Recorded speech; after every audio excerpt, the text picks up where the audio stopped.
Naranasan niyo na po bang magising ng alauna or alas 2 na madaling araw?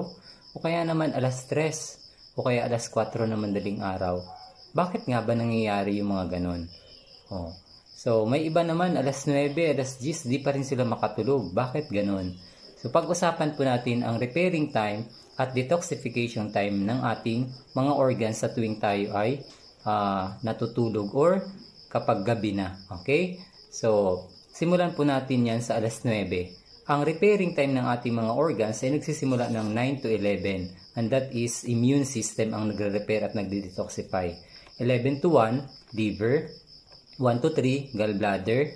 3 to 5, lungs. 5 to 7, intestine.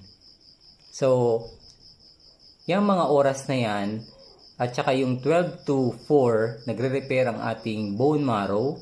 Gumagawa siya ng red blood cells. Yung mga oras na yan talaga yung kailangan na napaka-importante yung tulog natin dyan. Pero yung mga 5 to 7, okay na yan kasi doon dapat tayo ay gising na at pwedeng dumudumi na, okay lang naman yon. Okay? So, ngayon, pag-usapan natin, kapag nagising kayo ng alauna ng madaling araw o kaya alas 2, ibig sabihin yan, yung gallbladder nyo may bara. O ibig sabihin yan ay mahilig siguro kayong kumain ng mga mamantika, prinito, may gata o mga makolesterol sa gabi. Kapag yan yung palagi nyong habit, ayun, sigurado magigising kayo ng mga alauna, alas 2, mga ganyan. So, kapag alas 12 naman nagising ka, ibig sabihin yan yung liver nyo may bara. So, the more na mas maaga, halimbawa, from 11 to 1, liver yan. Pag 11 pa lang gising ka na, o hanggat alauna, sa alauna ka pa lang nakatulog, hanggat sa alas 5, ibig sabihin, pag mas maaga, mas malapit sa pinakasimula, ibig sabihin, mas malala yung bara. Oo. Pero pag, let's say, 11 to 1, mga 12:45, nagising ka tapos nakabalik ka ng alauna, ayun, mas konti lang yung bara nun. Yun yung ibig sabihin yan. Pag halimbawa naman 1 to 3, gallbladder yan. Simula pa lang ng alauna, nagising ka na, tapos hanggat alas 3, hindi ka makatulog. Ibig sabihin, mas barado talaga siya. O, mas marami yung nakabara. So, isang palatandaan na may gallstone, isa yun. Kahit wala ka pang ultrasound, pwedeng may gallstone yun o may nakabara talaga doon. Pero mas maganda pa rin na magpa-ultrasound ka para ma-check natin kung positive na may gallstones talaga. Pero these are sa traditional Chinese medicine na pag-aaral. So, may mga indications na or may mga hint na tayo kahit hindi pa tayo nagpa-check up. Kapag tayo ay nagigising sa mga ganong oras, alanganin na oras, na dapat ay tulog tayo, ibig sabihin may mga nakabara yung ating organs.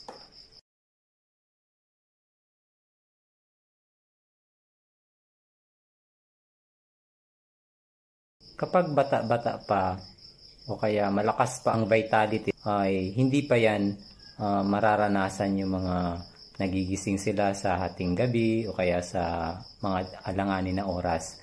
Wala pa, malakas pa kasi kanilang brain o brain nerve power ang tawag natin dyan, vitality. So, hindi pa nila yan mararanasan. Pero as we age, doon yun, nagkakaroon ng disturbances sa ating pagtulog. Ang reason yan kasi, kada organ, ang brain natin, magsisend siya ng parang circuit of energy. So, yung kuryente, halimbawa kung alauna hanggat alas 3, nakafocus siya dun sa circuit papunta from the brain going to the gallbladder. So, iikot ng ikot niya dyan para i-repair niya talaga yon at i-detoxify. So, cleansing time niya yun or i-repair niya yun. So, kapag kulang na yung vitality natin or may bara o nakaharang, doon mas lalong mararamdaman natin magigising talaga tayo. Ibig sabihin, na-disturb yung cycle, yung circuit ng kuryente. Oo. So, ganun siya. So, ibig sabihin, kapag medyo may edad ka na pero hindi ka nagigising at malalim pa rin yung tulog mo, ibig sabihin yun, maganda yun. Healthy yung mga organs mo, walang nakabara.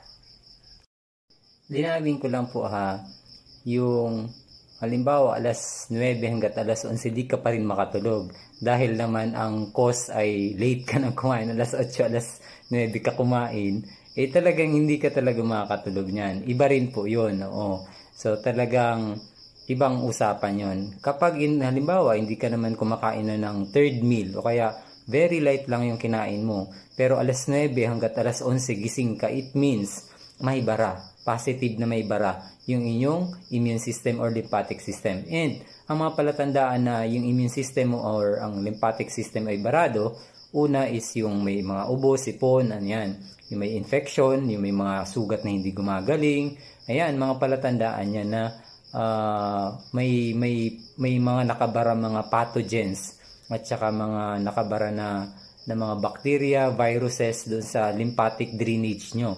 So yung lymphatic system, kailangan natin matanggal yun. Kapag barado si lymphatic system or stagnant, by the way, separate yan yung daanan ng lymphatic networks doon sa ating dugo. Magkaiba yun. So, kapag barado yan, it means yung liver mo barado din. O, pag barado yung liver mo, barado din yung colon mo, yung bituka mo.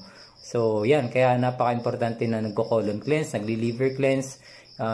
I-heal natin yung gut, i-heal natin yung liver. Kasi, yan, doon talaga magsisimula yung kagalingan. Okay? Kapag naman alas 3 hanggat alas 5 nagigising ka sa mga oras na yan, lalo na kung maaga-aga, alas 3, 3:30, mga 3:45, mga ganun. Nangangahulugan yan, kulang ka na sa exercise, kulang ka sa deep breathing. Kung hindi ka nakakapaglakad, palagi kang nakasakay sa sasakyan, o kaya wala ka ng exercise, ayan, wala ng sports, hindi na nakakapagpapawis, o hindi na hindi nagpapump yung heart, o hindi na talaga makapaghinga ng malalim, deep breathing exercise.